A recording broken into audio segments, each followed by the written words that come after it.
breaking news. The Montreal Canadiens have fired head coach Claude Julien and assistant coach Kirk Muller. Your reaction?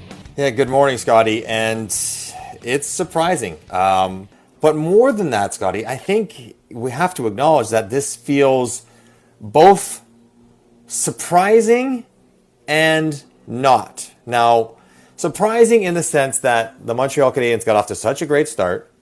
They're still in the playoffs. They're over 500.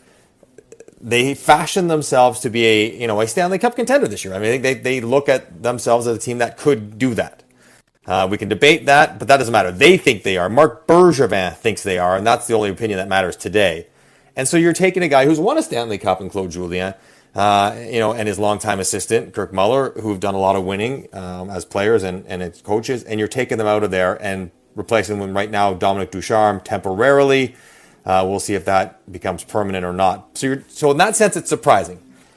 But when you also look at it, it's been 5 years, I think, for Claude Julien. They've never really, pushed to be competitive to really make a run in the Stanley Cup playoffs. Things that coaches can control, generally speaking, power play and penalty kill. For the life of his tenure, neither one has been particularly good for the Montreal Canadiens. That's a strike against Claude Julien.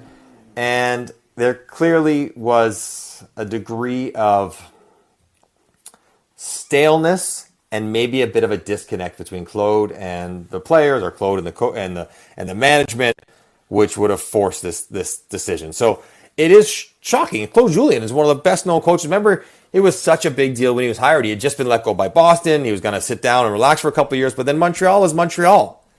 And Montreal, and we'll get into this, it's a unique job in a lot of different ways. And he signed that big contract, and so to him not have it, I am surprised just because of the magnitude of the move and the names involved in it.